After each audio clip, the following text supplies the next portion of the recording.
Here we have a son who was of his father, and he was living a good life, you can tell, because he references the life that he had when he don't have it anymore. But there was something that was in the house that he didn't agree with his father. See, he had gotten to the age where the older people say you done got the smell in yourself. And you're thinking you're better than you really are. And you know everything. Can't nobody tell you nothing. He done got to the point where he think that he know more than his father. And he goes to his father. He said, Father, I don't even have no money, but give me the money that you have already promised to me. Let me bring it to Christian people. Let me bring it to the church folk. See, we standing in front of God and we want God to constantly bless us. But we don't want to do the things that God has asked us to do. See, we want God to constantly give us more on our jobs and give us finances we haven't even worked for, but we don't even want to put tithes in the church. We want God to constantly raise us up to an elevation of respectfulness, but we don't even want to speak to our neighbors. We want God to defend us and tell everybody they need to forgive us all the time, but we walking around with grudge in our hearts. See, you doing just what the son did right here. You are asking the Father for his promises, but you're not keeping your own. Let me tell you where you wind up with that. See, when he had got his promises, see, the Father's great and just, and he's going to give you what he promised. But he went out and he lost everything. See, we got to be careful of stuff that we get in front of the Father and get mad at the Father because he's not giving us some things. Because some things that you're praying for, you're not ready for. God has to hold it from you until you get the training that you need so that you can go on this journey that you so ever want. But the son took his money and he went out and he had a good time. He done everything that he wanted to do. But then the father couldn't reach his son anymore to keep giving him stuff. He done gotten too far away. See, this is also speaking to the backslider. See, this is speaking to the people who are in the church who know the Father. This is speaking to the people who are already in the church who knows God's promises. This is speaking to people who are in salvation, who have already felt the riches and the joy and the peace that God can give you. But now because of sin and because of what you wanted, what the flesh wanted, because the flesh was warring against the spirit, you have stepped out of the will of your Father. And see, God said, those who I love, I chastise. So here in the other part of the scripture, you find where the drought comes. This is where God has got to deal with this son in this story so he will unite this son back to his father.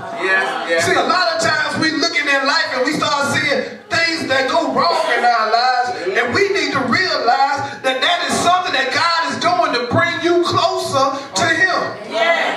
See, many things that we go through in our lives are more than what we can deal with on our own, so that we'll continuously hold on to our Father. All right. Amen. Have to excuse me. Amen. The devil was busy with this coin. And the son has now found himself without.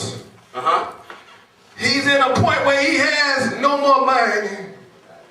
He has no more respect. He has no more options. In other words, he's hit rock bottom. He finds a job, which at this time was feeding the pigs and tending the pigs. And you had to understand something about tending pigs. is this is the lowest job that you can get. Yes, it is. Yes, it is. People who tended pigs were in their own society. You could not even marry a slave if you dealt with pigs. This is how low this job had got. You have to understand how low he had got. Anybody who has ever dealt with pigs or dealt with livestock, you understand that you had to put a fence around that livestock because the pig don't even want to be in that pig pen. All right. But while these people not even got pig sense going to be in what a pig don't even want to be in. Yes. Yes, Lord. Oh, yeah. Now you got to understand that he was not himself. For the Bible declares in verse 17, and when he came to himself, when his mind started clicking back right, when he started thinking of the goodness that his father had once did and the things that he could do to get back in connection with his father, he asked himself a question. Amen. Amen. What am I doing here? All right. Why am I in this club? Why am I over here drinking this liquor? Why am I smoking this weed? Yes, yes. Why am I in this woman's house? I know I'm married. Why am I over here in this man's house and we ain't married?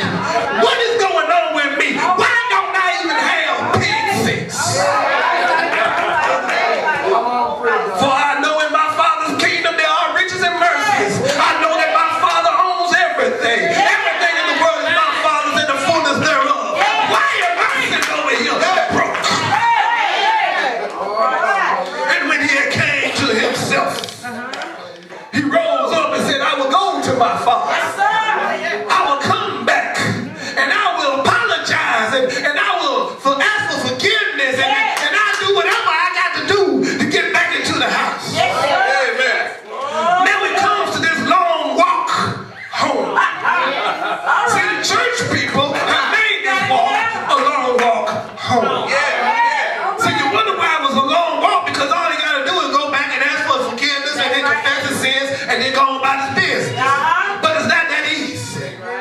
See, a lot of us have done things in our lives that we'll never tell anybody but Jesus, because we know that if we come back and we confess our sins, if we come back and people know what we already did, the only thing that's going to happen is people going to talk about us, people going to look at us funny, people not going to want us to do that, people not going to want us to do that, and then it becomes a long walk home. I'd rather stay where I'm at than to deal with what everybody else is talking about. We as people in the church have got to learn to love our brothers and our sisters who have messed up. I know you've been saved all your life. I know you've been right all your life. You ain't never had a problem. You ain't never had a situation. You ain't never drank liquor. You ain't never smoked crack. But you got to understand that there have been people who are loved by God who have made a mistake.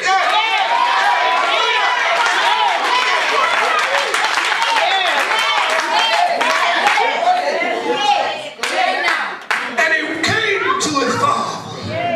And I'm talking to everybody who has made a mistake. I'm talking to everybody who is sitting out in the pig pen experience right now. Maybe you are on your way to a pig pen experience right now. I'm telling you right now that there